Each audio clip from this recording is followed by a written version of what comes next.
World में uncertainty बढ़ती जा रही है और उसके अलग अलग परिणाम हो रहे हैं। यूएस का एक नेवल ब्लॉकेड, चाइना क्या उस ब्लॉकेड को तोड़ेगा? इसराइल लेबनान पे हमला कर रहा है सीज फायर के बाद, अब कह रहे हैं इसराइल और लेबनान की बात हो रही है। उसके साथ ही साथ भारत में सडनली नोएडा के अंदर प्रोटेस्ट शुरू हो जाते हैं और वो प्रोटेस्ट काफी वायलेंट होते हैं, उसमें बहुत लोग अरेस्ट होते हैं और अब पता चलता है कि क्या एक संयोजित साजिश थी और वो साजिशें इंटरनल सिक्योरिटी की भारत में बहुत है। दूसरी तरफ पाकिस्तान के अंदर, इस्लामाबाद के अंदर आसिम मुनीर जाके कुछ नया रोल अपने लिए पाना चाह रहा है और जब जब पाकिस्तान नया रोल पाता है तो वो भारत पे कुछ मिस एडवेंचर करने की कोशिश करता है। तो बहुत सारी गुत्थियां एक साथ उलझ गई हैं। साथ ही साथ असम, वेस्ट बंगाल के चुनाव, अब आपको पता है वेस्ट बंगाल का चुनाव अंतिम छोर में है। तो भारत के अंदर की, भारत के बाहर की और इकोनॉमी की सारी बातें डिस्कस करने के लिए कि क्या होने जा रहा है आने वाले महीने के अंदर, हमारे साथ फिर से जुड़ गई हैं रीना शर्मा जी। आप उनको अच्छी तरह जानते हैं तो मैं ज्यादा समय बर्बाद नहीं करूंगा, परिचय देते हुए स्टार्ट ही शुरू करूंगा। Thank you for joining. Thank you so much for having me once again Ishkaran ji. जी, पहले तो मैं थोड़ा भारत के अंदर से शुरू करूं क्योंकि मुझे याद है आपने पिछले पॉडकास्ट में बताया कि किस तरह भारत के अंदर भी बहुत उथल पुथल हो सकती है। वो कंट्रोल हो गई पर 2-3 दिन नोएडा में बहुत सडनली एकदम से और एकदम से ही वायलेंट हो गई। अब उसके पीछे कौन सी शक्ति हैं वो तो जांच एजेंसीज का काम है, वो कर रही हैं। बट आपने पहले भी प्रेडिक्ट किया हुआ, तो क्या आने वाला समय और ऐसी बहुत सारी आप प्रॉब्लम्स देख रहे हैं और कितनी सीरियसली देख रहे हैं और इसका इकोनॉमी पे क्या इम्पैक्ट देख रहे हैं before we go to the world affairs? Sure. So, if you remember, Ishkaran ji, last time when we spoke, I told you कि प्रोटेस्ट होने का टाइम है ये वाला, और अभी मंगल जैसे ही ट्रेवर्स करेंगे इन द पाइसेस साइन और शनि को मिलेंगे तो और ज्यादा वॉलेटिलिटी बढ़ेगी। And this now recently Mercury also will be joining. So Budh जो होते हैं वो भी रेवती नक्षत्र। सो रेवती नक्षत्र बिकम्स द लास्ट नक्षत्र, वो गंडांत का नक्षत्र होता है। तो जब मार्स भी और मर्करी भी रेवती नक्षत्र में है और शनि ऑफ कोर्स रेवती में नहीं है लेकिन उसके एक नक्षत्र पहले उत्तर भाद्रपदा में है, एंड जुपिटर पुनर्वसु नक्षत्र में है इस समय। सो ये सारे नक्षत्र इंडिकेटिव हैं कि इस तरीके की वॉलेटिलिटी बढ़ने का ये समय है, क्योंकि मर्करी कम्युनिकेशन है, रिटन डॉक्यूमेंट्स है, स्कैंडल्स है। नेपच्यून और शनि जो साथ में है तो वो छुपे हुए जो चीजें हैं, छुपे हुए डॉक्यूमेंट्स, बहुत पुरानी कोई ऐसी चीजें जो कहीं अंडरनीथ थी, कहीं धूल के नीचे थी, तो उन चीजों को उखाड़ना, उन चीजों को ऊपर लाना और उनको एक गलत तरीके से इंटरप्रेट करके आगे फोरफ्रंट में रखना, सो दैट प्रॉब्लम क्रिएट हो, सो दैट कंफ्यूजन क्रिएट हो। सो इस तरीके का ये समय है और मंगल साथ में है तो ड्राइव, मतलब उस तरीके का एंगर, अग्रेशन, पैशन और ये जो रायट्स हैं और प्रोटेस्ट्स हैं और जबरदस्ती का शोर शराबा, इस तरीके की सिचुएशंस का तो ये समय है। और अभी 22nd या 23rd अप्रैल से लेके एक हफ्ता आप ले लीजिए, अराउंड 6 to 7 days बहुत ज्यादा वॉलेटिलिटी और बढ़ेगी। And I also said, if you remember, ये जो इंटरनल कन्फ्लिक्ट्स हैं इनके पीछे एक्सटर्नल पार्टीज का हाथ होगा। तो ये इंटरनल भारत में जगह जगह होगा, और क्योंकि अभी ये वाला साल 2026 and 27 are the years of elections in India. तो जगह जगह इलेक्शंस होंगे और हमेशा इलेक्शंस के दौरान इस तरीके की सिचुएशन आती है, लेकिन इस बार कुछ बहुत ज्यादा होगा बिकॉज एक्सटर्नल पार्टीज इन्वॉल्व हैं। whenever external parties are involved, then such situations come। और ये सिर्फ ये नहीं है कि क्योंकि इलेक्शंस हो रहे हैं इसलिए हो रहा है, यहाँ एक बड़े लेवल पे it's a bigger picture, it's a bigger horizon that they have a bigger objective to achieve. वो ये है कि उन्हें पूरी भारत की जो सत्ता है, भारत का जो रूलिंग पार्टीज हैं, उनको हिलाना है। Because right now India is developing. It's developing at a very good pace, and this is not people are not able to digest it. So many countries are not able to digest it. So ये जो internally हमारे देश में हो रहा है, ये सिर्फ हमारे देशवासी या हमारे रीजनल लेवल पे नहीं हो रहा है, ये एक्सटर्नल फोर्सेस का इंजेक्ट करा हुआ है। रीना जी, आप जो ये बता रही हैं जिसके अंदर आपने कहा कंफ्यूजन का समय भी है, प्रोटेस्ट का समय भी है और internal danger mixed with external factors है, तो ये तो एक झांकी हमने नोएडा में देखी, पर आप किस किस तरह का, क्योंकि भ्रम बहुत फैलाया जाता है इसके अंदर, मिस इन्फॉर्मेशन बहुत फैलाई जाती है इसके अंदर। सो डू यू थिंक ये कहाँ पीक करेगा इस साल, कितना इंटेंस होगा? क्योंकि भारत के ऊपर अलग अलग समय पे अलग अलग जब भी खतरा आया है उसका बाहर से बहुत ऑफन लिंक होता है, पर पहले सिर्फ पाकिस्तान ब्रॉडली एक लिंक होता था जी। पिछले कुछ सालों में। अब एक रियलिटी है इकोनॉमिक ग्रोथ के साथ, दैट जितनी बड़ी इकोनॉमीज हैं, आप उनका नाम ले लीजिए, अगर यूएस है, चाइना है, यूरोप है, वो हमारे से डील भी कर रही हैं, कोलैबोरेट भी कर रही हैं, पर हम उनके लिए एक चैलेंज भी है, nobody wants other party to grow. तो आपको लगता है ये खतरा पाकिस्तान से मूव होके उन फैक्टर से आ रहा है, और किस तरह इस साल ये या अगले 10-15 दिन 20 दिन में मैनिफेस्ट होता आप देख रहे हैं? देखिए, पाकिस्तान अगर मैं एक नॉर्मल देसी भाषा में समझाऊं तो छोटी मछली है। पाकिस्तान, बांग्लादेश, ये तो छोटी मछलियां हैं। जो बड़ी मछलियां हैं, they are the dominant factors. अभी क्या हो रहा है कि इट्स नॉट जस्ट पाकिस्तान और बांग्लादेश या नियर बाय हमारे नेबरिंग कंट्रीज। वो तो जो चैलेंज है वो तो छुटपुट छुटपुट वो बहुत सालों से चला आ रहा है, वो तो चलता ही रहेगा।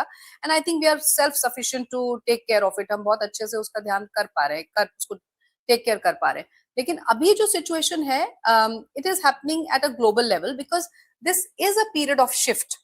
ये ग्लोबल शिफ्ट है। दिस इज, यहाँ पे पूरा एक पैटर्न चेंज हो रहा है, पूरा एक स्ट्रक्चरल चेंज हो रहा है। इट्स नॉट जिस तरीके से देश या दुनिया चलती थी अभी तक, आप अब 2030-32 के बाद देखेंगे कि उसका देश दुनिया के चलने का तरीका ही बदल गया है। For example, before computers came we had a different lifestyle. After computers came हमारा लाइफस्टाइल बदला, हमारा रहने का, खाने पीने का, पहनने ओढ़ने का lifestyle, everything changed. So that kind of change I am talking about. We are in the transit of that change and that change is happening. It is slow and gradual. We are not even realising, जैसे धरती घूम रही है and we are sitting in it. I mean we have houses on earth, लेकिन हमें वो महसूस नहीं हो रहा। So this change, this shift, we are not able to feel it, but it is happening for sure.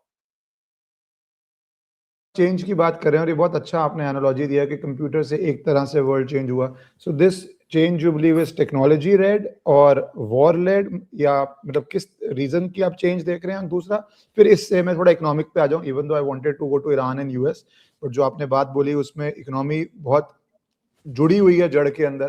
तो आप क्या इंडिया के अंदर इकोनॉमी का इसके ऊपर क्या इम्पैक्ट देते हैं, इस कंप्लीट चेंज ऑफ लाइफस्टाइल का?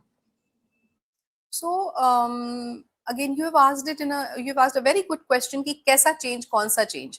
So I will explain it in the way कि astrologically या जो एक natural karmic pattern है. So it is a karmic pattern for sure. ये जो एक कर्मा का साइकिल है ना, साइकिल जो कर्मा साइकिल हम बोलते हैं कि कर्मा साइकिल। सो कर्मा साइकिल को अगर मैं एस्ट्रोलॉजी से कनेक्ट करके बोलूं तो शनि वाला साइकिल, 30 साल का साइकिल। तो शनि का 30 साल का साइकिल, शनि लास्ट साइन में बैठे हैं। सो उनका एक साइकिल ओवर होने वाला है, दूसरा साइकिल शुरू होने वाला है, which means next 30 years will decide कि वो चेंज कैसा होगा। So those next 30 years which I see as पर इंडियाज कुंडली, और जो हमारी रूलिंग पार्टी है बीजेपी, उसकी कुंडली के हिसाब से देखूं तो next 30 years for India are very good, are golden period for India. Now when I say that, तो मेरा ये बिल्कुल मतलब नहीं है कि हम इस बदलाव में सफर नहीं करेंगे, हम भी सफर करेंगे। बट कंपैरेटिव स्टडी करें तो भारत की इकोनॉमी, भारत का पॉलिटिकल स्ट्रक्चर, भारत का demographical structure will suffer little lesser than other countries as compare. और अदर कंट्रीज में भी वेस्टर्न साइड ज्यादा सफर करेगा and east will rise and grow now. So that kind of change I see. तो जो ये waste का crisis है, यही मुझे लगता है उसका कुछ संकेत तो हमें डोनाल्ड ट्रंप की पॉलिसीज में दिखता है, ईरान में दिखता है, जिसका अब उन्होंने बढ़ा के दायरा जो चाइना को भी कर दिया, क्योंकि अगर आप एक नेवल ब्लॉकेड करते हैं उसका प्रभाव इंडिया पे भी आएगा, चाइना पे बहुत ज्यादा आएगा कि भैया यूएस ईरान वॉर के अंदर चाइना का तेल रुक जाएगा। तो आप क्या बिल्कुल। देखते हैं ये यूएस ईरान वॉर का, क्या चाइना का एंगल में, क्या हम एक इकोनॉमिक वर्ल्ड वॉर 3 की तरफ बढ़ रहे हैं? डेफिनेटली हम वर्ल्ड वॉर, आप उसे वर्ल्ड वॉर कहें या ऐसा एक वॉर कहें जिसमें बहुत सारे मेजर कंट्रीज इन्वॉल्व हो जाएंगे, यस हम उसकी तरफ बढ़ रहे हैं। और ये भी बिल्कुल सही बात है कि China right now is having a very bad economical crisis, जबकि दिख नहीं रहा है लेकिन इकोनॉमिक क्राइसिस वहां पे है, और भी बहुत से तरीके के क्राइसिस हैं जिसके थ्रू चाइना चल रहा है, क्योंकि चाइना की कुंडली में समय अच्छा नहीं दिखता उन लोगों के लिए. So China is definitely having a low phase right now, and even in the future 2028 के बाद जब हम देखते हैं तो चाइना तो नीचे ही जा रहा है, उसका तो डाउनफॉल ही हो रहा है. Although China is not losing its identity, और आई से कि चाइना या यूएस या जो भी बड़े कंट्रीज हैं वो कोलैप्स कर रहे हैं, ऐसा बिल्कुल भी हो नहीं रहा है. बट हाँ, वो अपनी एक जो लेवल ऑफ अचीवमेंट है या लेवल है जो उनका पोजीशन है उससे जरूर नीचे आ रहे हैं one by one. So China is really in trouble after 2028-29. It will be in trouble. US also, again I will say, बहुत सारे लोग इसको मिसइंटरप्रेट कर देते हैं when I say कि डोनाल्ड ट्रंप का समय खराब है या यूएस का समय खराब है. नहीं, ऐसा नहीं मैं बोल रही हूँ कि वो कंट्री ही खत्म हो रहा है. Out of 50 maybe 1 or 2 states would want to disintegrate, अलग हो, टूट जाए यूएसए, यूएसएसआर की तरह थोड़ा सा उसका पार्ट अलग हो जाए. लेकिन यूएसए का डी डॉलराइजेशन, की डॉलर की वैल्यू कम होना या यूएसए एज अ कंट्री का वैल्यू कम होना will happen. It's a very slow, very gradual process. अभी 2036 तक, मतलब 2030 और 31 के अराउंड में वो वर्ल्ड वॉर जैसी सिचुएशन देख रही हूँ. उसके बाद आप देखेंगे कि डॉलर जो है वो अपनी जो पोजीशन है वो खो रहा है, वो नीचे जा रहा है. लेकिन एकदम से ये नहीं है कि वो 100 से सीधा वो 40-50 पहुंच जाएगा. धीरे धीरे होगा. Everything will happen slow and gradual. पर आप इसमें चाइना और यूएस जब आप बोल रहे हैं वर्ल्ड वॉर की तरफ देखती हैं, मैं इकोनॉमिक की बात कर रहा हूँ या जेन्युइन वर्ल्ड वॉर, वो 30 से 31 तक, तो do you see it happening where and who are the principal players in the sense, China या इंडिया या यूएस? किस तरह वर्ल्ड वॉर में तो सारा वर्ल्ड ही हो जाएगा, but who are you think the principal players जो सबसे ज्यादा डैमेज या सबसे ज्यादा कारण बनने जा रहे हैं इस वॉर के? देखिए, कारण जो मेन रीजन है वो तो चाइना ही है. China is the main reason because वो they are craving for level 1, number 1 country बनना चाहते हैं from years altogether. Demographically एक बूढ़ा कंट्री हो चुका है वो, but they are not able to accept it. वो उसको नहीं एक्सेप्ट कर पा रहे हैं, और इसीलिए वो अलग अलग तरीकों से, मतलब अपनी टेक्नोलॉजी को यूज करके, अपनी मैन्युफैक्चरिंग यूनिट्स को यूज करके वो चाहते हैं कि other countries, different countries like USA और इंडिया, जो भी डेवलपिंग या डेवलप्ड कंट्रीज हैं, वो उनके एक तरीके से उनकी बात मानना शुरू कर दें, which will not be possible. That's a sad news for them. वो धीरे धीरे बल्कि अपनी ही शीन होते जा रहे हैं. और जहां तक यूएसए और इंडिया की बात है तो they are the big players. And अभी लोगों को सोच के बड़ा अजीब लगता होगा, but India and USA will be friends forever. वो कभी भी ऐसा नहीं होगा. ये जो भी कुछ चल रहा है, this is a very temporary phase. अगर आप बिहाइंड द सीन्स देखेंगे, then there is a very big strategy. Behind the scenes आपने बोला तो एक इम्पॉर्टेंट फोन कॉल होती है 40 मिनट की between president Trump and prime minister Modi, and relationship बहुत अपस्विंग डाउन स्विंग बहुत वॉलेटाइल गया है जब से डोनाल्ड ट्रंप प्रेसिडेंट बने हैं. तो ये आप किस तरह आप देख रही हैं ट्रंप प्रेसिडेंसी की? अगर बात कर लूँ मैं, तो जिसमें 2-2.5 साल बचे हैं, तो वो 2.5 साल, और प्रधानमंत्री मोदी भी सिक्योर हैं, तो ये दोनों वर्ल्ड लीडर्स होने वाले हैं टिल 28. तो किस तरह देख रहे हैं आप इंडिया यूएस का दौरान? पहला 1.5 साल तो बहुत वॉलेटाइल रहा प्रेसिडेंसी का, आगे के 2.5 साल आप किस तरह देखेंगे? बिकॉज यू आर सेइंग कि we are going to be deep friends और permanent interest, however we put it. हाँ, व्हेन आई से फ्रेंड्स, तो जैसी यूएस और भारत की फ्रेंडशिप थी on like a business partner, उसी तरीके की फ्रेंडशिप की बात कर रही हूँ. It's not like heart to heart friends, but उसी तरीके की फ्रेंडशिप, और वो कंटिन्यू करेगी बिकॉज डिपेंडेंसी है दोनों कंट्रीज की एक दूसरे के ऊपर. We always respected their freedom and their dominance on certain articles or certain markets or sectors, and they always respected our dominance on certain sectors, and that's how we were working very well. But then in between, Trump ji की दशाएं कुछ ऐसी आई जो चल रही हैं अभी भी, जिनकी वजह से उन्होंने अजीब अजीब डिसीजंस लिए, and then there was another bigger strategy behind that also. So वो सब हुआ और अभी भी हो रहा है. So for Trump, if I specifically talk about Trump, I have always said that Trump had been taking wrong decisions or has been forced to take wrong decisions because of his Marak Dasha running, which is Jupiter's Dasha, 8th Lord's Dasha. So his time period, जून के बाद, मैं बहुत पहले से बोल रही हूँ, जून के बाद उनकी सारी ये जो एक्शंस उन्होंने लिए हैं वो उनके अगेंस्ट सामने सरफेस पे आना शुरू हो जाएंगे, maybe in the form of some legal impeachment or legal actions against him, which have I think already started now. ये तो मैं I think 1.5-2 साल पहले मैंने बोला था, तब तक तो ऐसा कुछ सीन भी नहीं था, but now it's coming in the picture. And November के बाद it's his downfall is for sure. His health will be in compromise situation, then legal actions against him, so he will be out of politics. But till then जो उनको minting करना था वो सब वो कर चुके होंगे. तो आपके मतलब ये हिसाब से ट्रम्प का पीक टाइम चल रहा है एंड जून ऑनवर्ड्स डिफिकल्टीज बढ़ती ही जानी है, which will peak somewhere in November. जी तो जी ये बिल्कुल.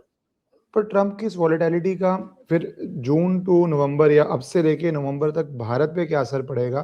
क्योंकि एंड ऑफ द डे ये जो वॉलेटिलिटी हुई है जिसमें प्रधानमंत्री मोदी के भी बड़े इंटरेस्टिंग ट्वीट रहे, कहीं पे फ्रेंड बोलते हैं, कहीं पे फ्रेंड नहीं बोलते हैं, कहीं पे लिखते हैं, और it's all very well thought out and measured knowing prime minister Modi. So कितनी आप वॉलेटिलिटी और कितना रिस्क देख रहे हैं अगले 6 महीने में, जब ये ट्रम्प का और बुरा फेज आ रहा है, that will become better phase for India, और is he likely to lash out, be aggressive, be more unpredictable? Bharat के लिए किस तरह जाएगा ये phase? So to explain that, let me just try to explain what is happening in the kundlis of Bharat, Modi ji and BJP. So all three kundlis universally, तीनों ही कुंडलीज में जो इस समय दशाएं चल रही हैं और जिस तरीके के गोचर हैं, बड़ा वल्नरेबल और वॉलेटाइल पीरियड है तीनों के लिए इस समय.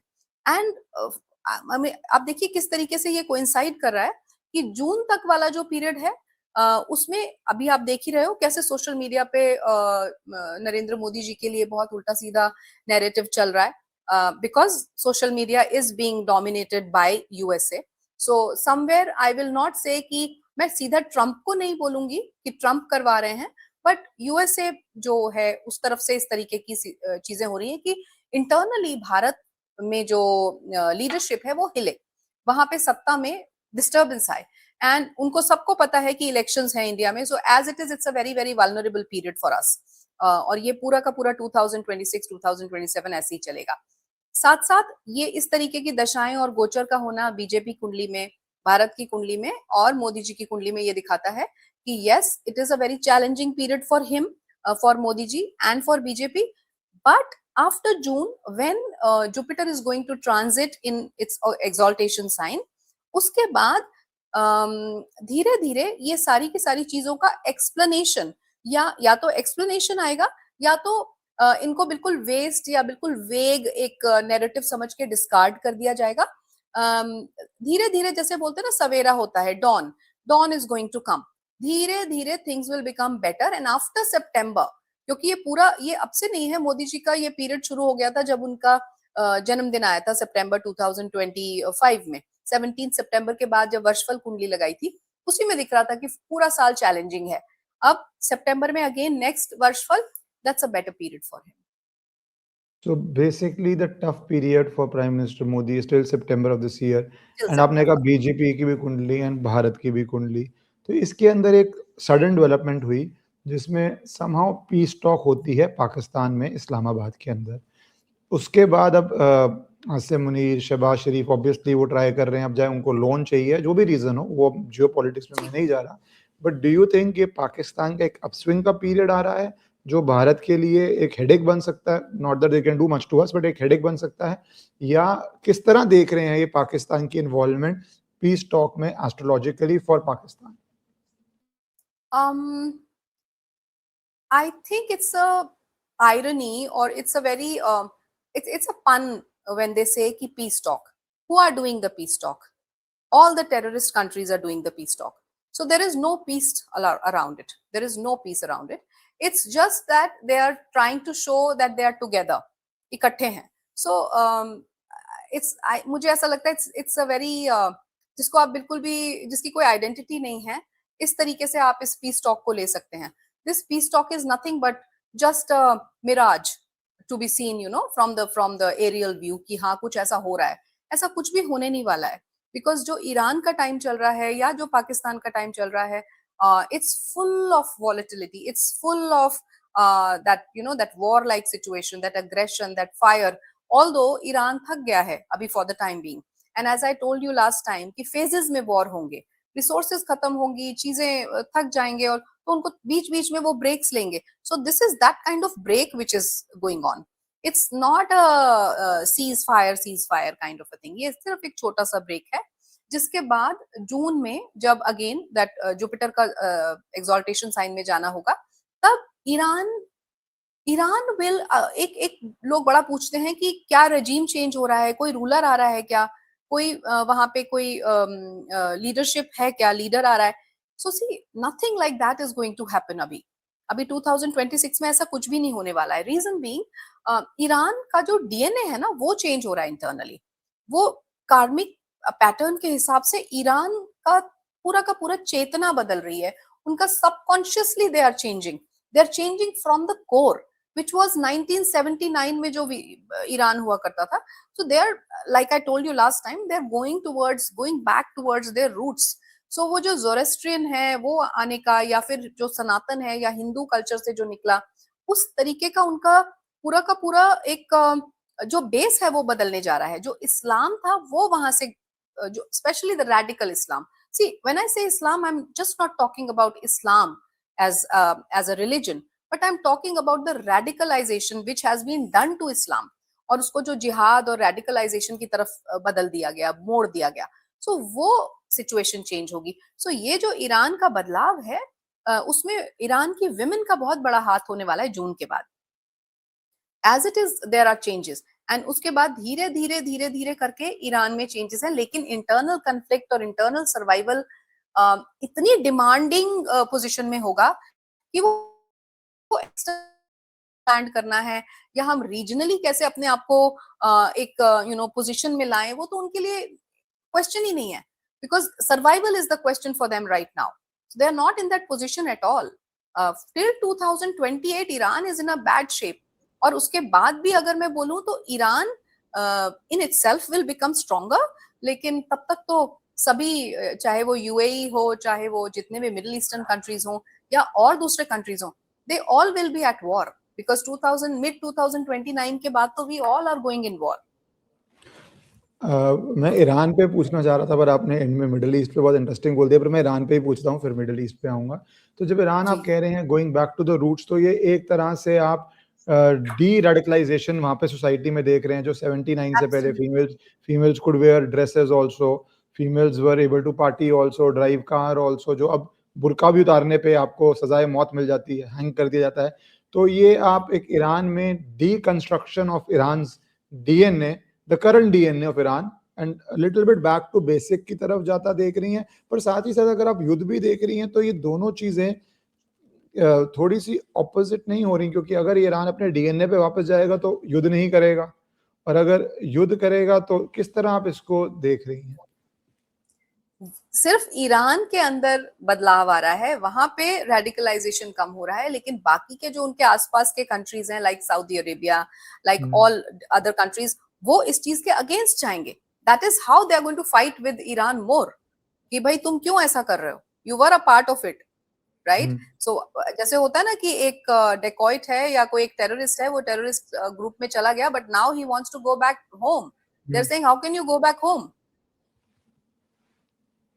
और वहाँ तो वैसे भी मोनार्कीज में तो एक, मैं वेस्ट एशिया भी बनाना चाहूँगा मिडिल, क्योंकि मोनार्कीज में एक चैलेंज ये है कि अगर एक भी मोनार्क हिलता है तो उनको लगता है हम सब हिल जाएंगे. जैसे अरब स्प्रिंग हुई, डिक्टेटर्स हिले तो एक के बाद एक सब डिक्टेटर हिल जाएंगे.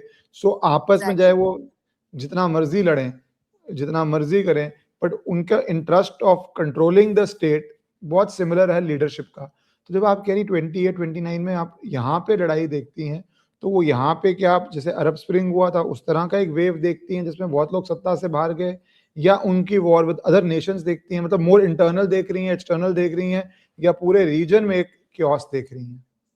पूरे रीजन में क्योस है. इंटरनल एंड एक्सटर्नल तो है ही, लाइक आई सेड कि वो इंटरनली अपने आप को सर्वाइव कराने के लिए सर्वाइवल मोड में है, और बैक टू बिजनेस वाला सिचुएशन तो अभी आ ही नहीं रहा, दूर दूर तक नहीं दिख रहा कि हम बोलें कि Iran will be back to business और Dubai will be back to normalcy. Not so soon, it's not happening very soon. Having said that, Iran में it will be a people led organization or a people led nation country. It will not have a leadership for a long time. So that is why जैसे Iraq में था, Iraq भी ऐसे ही बहुत सालों तक है कि भाई उनका कोई leader, after Saddam Hussain there is no one. So that's the kind of scenario I see for Iran. But Iran will be at a much better space in itself. अंदर से जो पूरे जो उनके अंदर के जो citizens हैं या जो youth है या जो women है, they will be a happier lot. जो बेसिकली इंटरनल रिफॉर्म आ रहा है, जो बहुत देर से वहाँ की जनता चाह रही है, वुमेन राइट्स और ये सब ज़रूरी चीज़ें हैं। पर मैं थोड़ा आना चाहता हूँ क्योंकि अ, देश बहुत अजीब है, बट पाकिस्तान को सऊदी अरेबिया से लोन मिला ही, अब यूएस में जा रहा है, डोनाल्ड ट्रंप भी स्टेटमेंट्स दे रहा है कि आई मे विजिट पाकिस्तान। क्या डोनाल्ड ट्रंप की statements don't mean anything, but if he visits Pakistan, जो उसकी भाषा है, दैट कुड बी समथिंग जो इंडिया में बहुत उठाई जाए कि पाकिस्तान के लिए क्या बोल रहा है, भारत के लिए क्या बोल रहा है, and knowing him, he can speak anything, the lowest of low thing also and the highest of high thing also. तो आप क्या पाकिस्तान इंडिया में अब कुछ नया कॉन्फ्लिक्ट देख रहे हैं इस साल, या किस तरह होने जा रहा है इंडिया पाकिस्तान का सिचुएशन? सो इंडिया पाकिस्तान के बीच जो कन्फ्रंटेशन वाला जो विंडो था, it has already started. Last time also I told you, if you remember. So 21st मार्च से वो विंडो स्टार्ट हो चुका है, and that window is still mid of May for sure, or if I say maybe till the end of May. So mid May तक तो है ही है. So ये window already open है for Operation Sindoor 2. So this window is already open and things are happening at the back end. Like I've said multiple times, when Saturn and Neptune are together, and that too, in the last sign, and now Mars is also Mars, and Mercury will be there in the Gandanta Nakshatra, which is Revati, which means from a watery sign to a fiery sign. So energy he change हो रही है. Suddenly it will be from that water element to fire element. So it will be a blast. So this window is open already. So something can happen anytime. कुछ भी हो सकता है. और India Pakistan के बीच के कन्फ्रंटेशन का ये विंडो ओपन है. And this is a very potent period. जी, और पाकिस्तान के साथ तो बिकॉज इजराइल ने भी एक तरह से, पाकिस्तान ने जो इजराइल के ऊपर बोल दिया, Israel has now said Pakistan is a target और एनिमी. तो यू नेवर नो कि क्या कोलेशंस बनती हैं, क्या अलायंसेस बनती हैं, because world is going into major alliances change.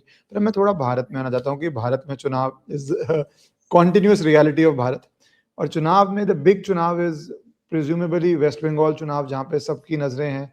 किस तरह देख रही हैं आप, किस तरह ममता बनर्जी जी की एज अ मुख्यमंत्री 15 साल से हैं, बीजेपी बहुत एफर्ट मार रही है. What is your view of what is looking like the fate of the election in Bengal? So I'll talk about West Bengal for sure. I've spoken about it earlier a lot of times, but let me just explain you a concept in astrology, which is going to impact almost all the elections in 2026, 2027, various regions, various states in India. So now Jupiter is in Punarvasu Nakshatra. एक नक्षत्र होता है पुनर्वसु. पुनर्वसु से मतलब ही ये है कि पुनर, और अगेन इट्स रीअकरेंस, दोबारा आकर करेगा, which happened in Nitish ji's case also, you saw. So इस तरीके के situations हैं कि जो elections हो रहे हैं, पहली बात in general for all the regions, election हो सकता है वो election process 2 बार repeat हो. एक तो ये बात. दूसरी बात, जून से पहले पहले पीरियड में जो इलेक्शंस हो रहे हैं, जो कि हम अभी वेस्ट बंगाल की बात कर रहे हैं या आसाम की बात कर रहे हैं, वहां पे wherever there is a coalition party, मतलब गठबंधन वाली जहां सरकार बनने का योग है या गठबंधन वाली सरकार बन रही है, वहां पे बीजेपी के बहुत अच्छे चांसेस हैं, बहुत पॉजिटिव चांसेस हैं, बिकॉज पुनर्वसु नक्षत्र श्री राम का नक्षत्र था. So how he fought against Ravan, और if we put it or personify, put it in words, so how anybody, a good leader or raja, can fight against negativity. Ravan की बात कर रही हूँ. कुछ भी नेगेटिव कर रहा है जो कि मासेस को तंग कर रहा है या अगेंस्ट द रूल्स जा रहा है या प्रिंसिपल्स को फॉलो नहीं कर रहा, तो उसके अगेंस्ट एक राम लड़ें। और राम कैसे लड़ेंगे? अपनी वानर सेना के साथ लड़ेंगे। So if that kind of leadership or that kind of coalition, that Gathbandhan, that support is there, BJP is 100% going to win in all the regions wherever possible. आप name it and I'll say कि हाँ, क्योंकि पुनर्वसु नक्षत्र, और पुनर्वसु नक्षत्र में Jupiter बहुत लंबे समय के लिए है इस बार। जनरली वो 3-4 महीने रहते हैं, but right now which is happening after 2014 में ऐसा हुआ था एक बार 12 साल पहले जब मोदी जी आए थे, तो कांग्रेस का सफाया करके मोदी जी आए थे and BJP started. So and you know he took it and where he is taking it now we all can see similar situation. अभी भी सेम प्लैनेटरी प्लेसमेंट्स हैं।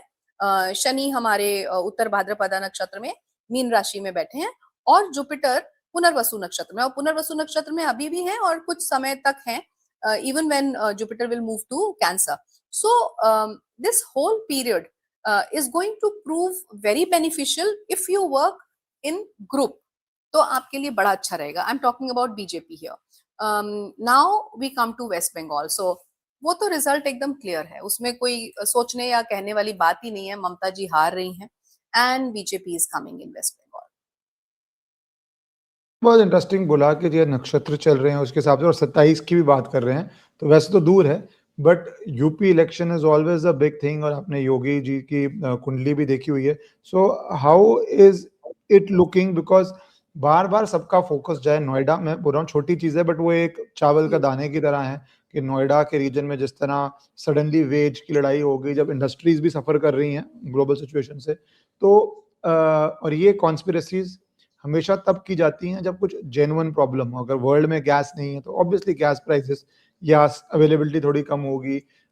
फैक्ट्रीज के हमारे भी क्लाइंट्स है, वो बोल रहे हैं भाई ऑर्डर्स ही नहीं जा पा रहे because everything is so expensive that you are not able to sell, orders are being cancelled, force majeure clauses लोग लगा रहे हैं। तो यूपी में बहुत उथल पुथल की कोशिश, और आपने भी कहा शुरू में एक्सटर्नल की चलती रहती है। So how do you see this 27, अब उल्टी गिनती शुरू होगी है, लास्ट साल है। How do you see Yogi Adityanath ji's chart, Akhilesh Yadav ji's chart, and Uttar Pradesh in itself's chart this year, the crucial year for Uttar Pradesh? Yeah. So when we talk about the election result as per se, so उसमें हमें जो voting का जो date होता है, जिस दिन voting हो रहा है वो भी देखना है, उसके बाद हमें जब रिजल्ट वाला डेट है वो भी देखना है, end of course the charts that you mention, leaders जो कैंडिडेट्स खड़े हो रहे हैं उनके चार्ट्स तो ऑब्वियसली देखना ही है। एंड देन सबसे इंपॉर्टेंट हो जाता है शपथ ग्रहण वाला, जिस दिन वो शपथ ग्रहण करते हैं कि क्या उनका गवर्नमेंट चलेगा, क्या उनका लीडरशिप, जैसे नीतीश जी के केस में था, शपथ ग्रहण करी उन्होंने कि उसके बाद में क्या वो चलेंगे, वो एक परमानेंट आपको पता चल जाता है पक्का पक्का कि ये चलेंगे कि नहीं चलेंगे।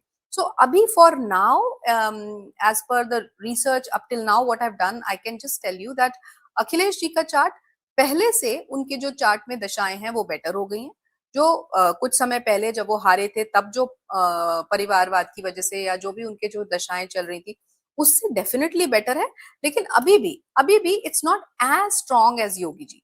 योगी जी का चार्ट, मोदी जी का chart, these two charts are very very strong, बहुत स्ट्रॉन्ग है when it comes to politics से जोड़ के देखें या मासिस से जो उनका लगाव है या मासिस से जो उन्हें इंपॉर्टेंस मिलनी है लोगों से, जनता से, उस हिसाब से बहुत बहुत स्ट्रॉन्ग चार्ट है उनका।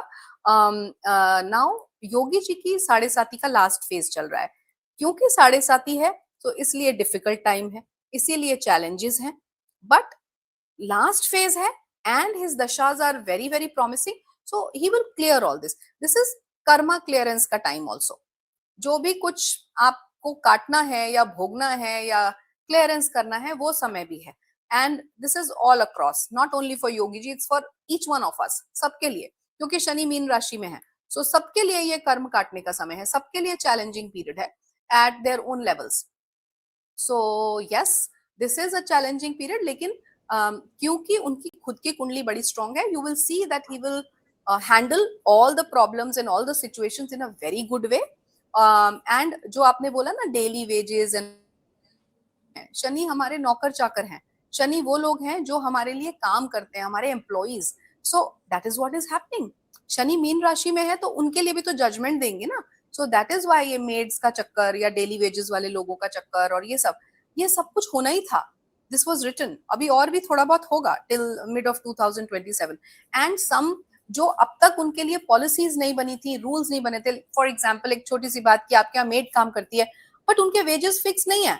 कोई कितने पैसे देता है, कोई कितने पैसे देता है. You remember, you know. So अभी क्या होगा, अब उनके लिए भी पॉलिसीज बनेंगी, उनके लिए भी नॉर्म्स बनेंगे, उनके लिए भी डिसाइड होगा कि हाँ this much monthly salary she will get or this much monthly salary your driver will get and it will be fixed. This will be sorted. So this is a time for actually fixing the policies and creating certain norms even for the people who are working for daily wages. कि कितना देना है, तो उनके लिए भी एक शांति का समय, उनके लिए अच्छा समय. उनके लिए अच्छा समय आएगा। हाँ, पर और मैसिव फिर इकोनॉमिकल चेंजेस आएंगे इकोनॉमी में, क्योंकि we will also have to get into some different economy, क्योंकि अभी our labour rates are an advantage that world manufacturing comes to us and Right. सिर्फ इंडस्ट्री में तो मिनिमम वेजेस एक्ट लगती है, पर जिस तरह ये फॉर्मलाइज हो ही जाएगा तो वो जो आपने शुरू में बोला लाइफस्टाइल्स में बहुत चेंजेस आएंगी, बहुत ज़्यादा हाँ. चेंजेस आएंगी once it becomes the wage rates of maids everything becomes formalised, that will Right. Necessarily have a big economic impact and a big change. अब वो किस तरह जाता है वो एक लंबा विषय बन जाता है, बट यस। और एक नया, तो मैं इसलिए इकोनॉमी पे आता हूँ। इकोनॉमी में आप क्या देख रही हैं, क्योंकि स्टॉक मार्केट पहले बहुत गिरा, फिर बहुत उठा, फिर गोल्ड सिल्वर का अपना चलता है, रियल एस्टेट का अपना चलता है जो ब्रॉडली इंडिया में सेविंग्स है। सो हाउ डू यू सी, अगर हम स्टॉक मार्केट या शेयर्स की बात करें, किस तरह आप देख रही हैं ये अब आने वाला समय, जब स्पेशली आप कह रही हैं जून के बाद एक और उथल-पुथल है, तो किस तरह आप देख रही हैं शॉर्ट टर्म में or stock market, or shares, or wealth creation? So the first statement I would want to say, tech में बिल्कुल इन्वेस्ट मत कीजिए. Not a good time at all. In fact मैं तो ये सजेस्ट करूंगी कि 2026 में स्टॉक मार्केट में इन्वेस्ट मत ही कीजिए, because it will be like that. It's a very vulnerable time till mid of 2027. Stock market will be very very vulnerable. बहुत ऊपर नीचे उतार चढ़ाव उथल पुथल बहुत ज्यादा होने वाली है, बिकॉज इट्स मतलब इसमें एस्ट्रोलॉजी की भी जरूरत नहीं है. You can see it's happening all around. हर जगह वॉर्स हो रहे हैं, हर जगह यू नो आप सब सिचुएशंस जो हैं बड़ी अनप्रेसिडेंटेड हैं, बड़ी अनप्रिडिक्टेबल हैं. So this is not a good period for stock market. पर ये भी मैं नहीं बोलूंगी कि बस गोल्ड में, जैसे जनरली आप सुन रहे हो सब कह रहे हैं गोल्ड में करते रहो, गोल्ड में. You have to have a balance in everything. आपका जो भी कैपिटल है आपको इन्वेस्ट करना है तो बड़ा बैलेंस करके कीजिए, उसको सेग्रीगेट करके कीजिए. एक लेवल तक गोल्ड में आपने कर लिया, good, you have got that physical gold with you, wonderful. Now keep some liquid cash, of course you should have, क्योंकि आगे के टाइम्स का कुछ पता नहीं है, अनप्रेसिडेंटेड टाइम्स है. अगेन उसको ऐसे नहीं इंटरप्रेट करना है कि अरे बैंक से बंद हो जाएंगे तो हमेशा के, क्योंकि हमेशा के लिए कुछ नहीं होगा. बीच में ऐसे फेजेस आ सकते हैं कि कुछ समय के लिए बैंक्स बंद हैं, कुछ समय के लिए एटीएम मशीन्स काम नहीं कर रही हैं, कुछ समय के लिए इंटरनेट चला गया. Because this is not that era जिसमें मैं बोलूं कि अंधेरा हो गया तो अंधेरा हो गया. Not like that. थोड़े समय के लिए हो सकता है, फिर दोबारा से रिकूप करेगा, फिर कुछ परेशानी आएगी. तो अप्स एंड डाउन्स वाला समय है, very unpredictable. So you should be prepared फिर विद ऑल द बेसिक्स. जो हमें बेसिक्स चाहिए उसके लिए सबको प्रिपेयर्ड रहना है. और stock market is not a good idea right now, not for this year. Sorry, आपने बैंक का मेंशन किया, तो do you see some money liquidity, bank crisis, bank crunch, that money could be difficult? एक तो money का ये है कि रुपया का क्या चल रहा है, वो एक पार्ट है, और पर ज़्यादा बड़ा पार्ट क्या, अगर बैंकिंग क्राइसिस आती है, और वर्ल्ड में हिस्टोरिकली बहुत बारी आई है, so do you see cash money becoming a problem for people in Bharat? No, I don't mean that. Bank crisis नहीं आ रहा है, बैंकिंग क्राइसिस नहीं आ रहा है जैसे पहले आया था, ऐसा नहीं आ रहा है. बट ये जरूर बोलूंगी कि हाँ सिचुएशंस ऐसी हो सकती है जैसे इंटरनल कन्फ्लिक्ट्स चल रहे हैं. फॉर एग्जांपल नोएडा में ये हुआ तो बहुत सारे ऑफिसेज बंद हो गए, किसी एरिया में कुछ ऐसा रायट हुआ या कुछ ऐसा हुआ तो banks in that area are close for some time. You understand. So उस समय अगर आपको पैसा चाहिए, कैश चाहिए, so you should be prepared for some amount, with some amount at home. रहना चाहिए हमेशा तैयार. ऐसा नहीं है कि बैंकिंग क्राइसिस आ रहा है and this is for a very long period, जैसे कोविड में हुआ था हम सब बंद हो गए थे, वैसा नहीं. वैसा कुछ भी नहीं है। It's not that sort of a crisis but in a या डिफरेंट वे। तो मैं उस पे आऊँगा। अब जैसे आप गोल्ड सिल्वर आजकल इस पिछले साल भर से ही सबसे बड़ा टॉपिक बना हुआ है। तो अब आपको जी क्या लग रहा है उसपे कि अंधाधुंध ले ही जा रहे हैं लोग, ले ही जाएँ, केयरफुल रहें, रेक्टिफिकेशन क्या what is it? Because India में मैंने एक देखी है चीज़, एकदम से भेड़-चाल बनती है, चाहे वो फूड की हो। कोई फूड से बाहर से आएगा जो इंडिया में एकदम से फेमस होता है, सारे हाँ भाग जाते हैं। कोई करेक्ट स्टोर खुलता है इंडिया में जो कॉफ़ी का, जो अब्रॉड में फेमस हो जाए, वहाँ पे कोई जाता हो, एकदम से पहला महीना it is jam packed, reservation नहीं है। वैसे ही हमारी इन्वेस्टमेंट हैबिट्स भी हैं। जब एक म्यूचुअल फंड का ज़माना आया, तो 5-4 साल सबने वही, पर अब गोल्ड का ज़माना है, सिल्वर का है। तो उस पे आप क्या देख रही हैं, अब आगे वाले साल में क्या होने जा रहा है गोल्ड, सिल्वर को लेके? What are your opinion on this entire thing? See gold silver बढ़ेंगे, उसमें कोई दो राय नहीं है। गोल्ड भी बढ़ेगा, सिल्वर भी बढ़ेगा। सिल्वर में करेक्शन ज्यादा आएंगे, गोल्ड में थोड़े करेक्शंस थोड़े कम कम आएंगे, लेकिन करेक्शंस उसमें भी बीच बीच में, अभी अभी तो कुछ समय करेक्शंस है ही है। प्लस वॉर्स का समय है, तब भी करेक्शन आएगा। सो गोल्ड और सिल्वर दोनों बढ़ेंगे। But and I would also say 2030 तक गोल्ड 5 लाख पहुंचेगा, ये भी, इसमें भी कोई दो राय नहीं है। But still I would say थोड़ा सा अपने कैपिटल को बांटें। Right now I will suggest land में ज्यादा इन्वेस्ट करें कंस्ट्रक्टेड प्रॉपर्टी के मुकाबले। कंस्ट्रक्टेड प्रॉपर्टी का रेट जब वॉर्स वाला टाइम आएगा विच इज अराउंड 2029, तब बहुत गिर जाएगा। अभी आजकल में नहीं, बट तब बहुत गिर जाएगा। आज जो 3 करोड़ 4 करोड़ का घर है, वो हो सकता है तब आपको सिर्फ 50 लाख में मिल जाए that time. So constructed property is very vulnerable to be invested in. हाँ, अगर आप लॉन्ग टर्म ले रहे हैं कि आज मैंने लेके डाल लिया और 10 साल बाद 12 साल बाद तब तक वो फिर से वापस कैचअप कर लेगा, नो डाउट्स। बट लैंड एक ऐसी चीज है, लैंड बढ़ेगी ही बढ़ेगी। So if you want to invest, invest in real estate, in lands. You can invest in gold, you can invest in defense stocks, if you talk about stocks, क्योंकि वो नहीं गिरेगा मुझे लगता है। And also semi conductors and जो भी ऐसी चीजें हैं जो जो आगे आपको लगता है वॉर से कहीं ना कहीं कनेक्ट करेंगी। Even pharma for that matter, I will say. या जब आप कहती हैं constructed property, that means apartments आप नहीं देखती, बट एग्रीकल्चर लैंड हो या रेजिडेंशियल लैंड हो, तो you are talking about a piece of land as different from real estate, which is an apartment. Is that what you meant? या and why do I say that, because mid 2027 के बाद शनि अपनी नीचस्थ राशि में आएंगे, debilitate हो जाएंगे नीच की राशि में। एंड शनि इंडिकेट्स और रिप्रेजेंट्स कंस्ट्रक्टेड प्रॉपर्टी। सो कंस्ट्रक्टेड प्रॉपर्टी शनि नीच की राशि में है तो कम होगा उसका रेट जी, टिल जी। 30 के बाद फिर राइज करना शुरू होगा। जी, जी, जी। अच्छा, मैं लास्ट सवाल मैं चाहता हूँ थोड़ा-सा, क्योंकि ये इकोनॉमी के साथ-साथ जॉब्स, एम्प्लॉयमेंट, इसका आप क्या जी देख रही हैं? कौन से सेक्टर्स, इंडस्ट्रीज़? क्योंकि we have gone through a lot of churn over the years in and हमारी बहुत यंग पॉपुलेशन है। ये भारत का ही एक स्पेसिफिक चीज़ है दैट हमारी बहुत यंग पॉपुलेशन है इतने बड़े साइज़ के बावजूद। चाइना एक एजिंग या पॉपुलेशन हो चुका है, जापान तो फर्टिलिटी रेट भी मेंटेन नहीं कर पा रहा, यूरोप भी वही हाल है। तो हमारी पॉपुलेशन के लिए job creation is very important even if the money is limited. उस पे आप या क्या देखती हैं? Yeah, like I just said, Ishkaranji, that the whole structure is changing. And when I say the whole structure is changing, मतलब हर चीज का करने का तरीका, होने का तरीका बदलने वाला है। जैसे जब कंप्यूटर नहीं था, तब जो जॉब स्टाइल था, जॉब प्रोफाइल था लोगों का, क्लरिकल जॉब्स होती थी, 9 to 5 जॉब्स होती थी, यू रिमेम्बर। अभी जैसे ही कंप्यूटर्स आए, जैसे ही टेक्नोलॉजी आई भारत में, उसके बाद से हम हमारा जो आउटसोर्सिंग शुरू हो गई, नाइट शिफ्ट शुरू हो गए, कॉल सेंटर्स शुरू हो गए। सो तरीका बदल गया, मतलब चीजें बदलनी शुरू हो गई। ऐसे ही लोग बहुत सवाल करते हैं, एआई क्या सबकी नौकरियां खा जाएगा।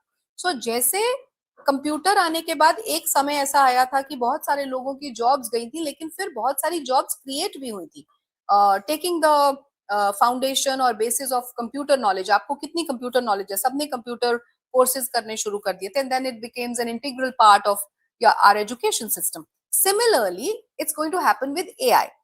एआई जब जैसे ही आ रहा है तो एक झटका लग रहा है, अरे क्या करेंगे, सबकी नौकरियां खा जाएगा। बट एआई बहुत सारी नौकरियां क्रिएट भी करेगा, becoming the foundation, and it will become an integral part of our education system. बचपन से बच्चों को पढ़ाया जाएगा AI will become part of your syllabus कि ऐसे ऐसे, तो वो धीरे धीरे धीरे वो बदलाव आ रहा है। जॉब्स जितना एआई खाएगा उतनी जॉब्स क्रिएट भी करेगा, बट बीच में एक पीरियड आएगा जब वैक्यूम क्रिएट होगा। दैट वैक्यूम वाला जो पीरियड है उसमें you have to be very skilled. कोई एक पर्टिकुलर स्किल पकड़ के चलिए जिसके ऊपर आप इंडिविजुअल लेवल पे काम कर सकते हैं। फॉर एग्जाम्पल अगर आप किसी क्रिएटिव फील्ड में हैं, for example you are a youtuber और you are a content creator, तो बढ़िया है, उसमें तो आपको कुछ करने की जरूरत ही नहीं है, कोई आपको कोर्स या ट्रेनिंग करने की जरूरत नहीं है, कोई भी कर सकता है उसको। बट अगर कुछ ऐसी चीजें हैं जहां आपको अपने आप को इक्विप करना है या एनहांस करना है by learning a skill or by doing some kind of course from various places or various institutions, तो वो करके अपने आप को skilled बना के रखिए। This is something very important which will be required in the upcoming times. मुझे लगता है जो आप यहाँ समझा रही हैं सबको वो बहुत ज़रूरी है, क्योंकि एक चर्न का स्टेज आपने बताया और आप 2-3 बारी से बोल रही हैं कि मैसिव चर्न का स्टेज है और उस चर्न के अंदर जॉब्स के अंदर भी एक चर्न आने वाला है। बाकी फैक्टर्स तो किसी के हाथ में नहीं है कि वॉर में क्या होगा, यूएस क्या करेगा, इंडिया क्या करेगा, पाकिस्तान क्या करेगा, but your investments as well as your skill sets जो आपके हाथ में है, प्लीज़ उसको जितना आप रिफाइन कर सकते हैं, रीना जी जिस तरह बता रही हैं, प्लीज करने की कोशिश कीजिए so that you are safe in Bharat. Thank you so much Reena ji, आपने समय दिया और ये सारे जो पहलू कवर किए। Thank you for your time and as always your wisdom and your advice to everybody. Thank you so much. Thank you so much. Pleasure is all mine. Thank you for having me. Namaskar.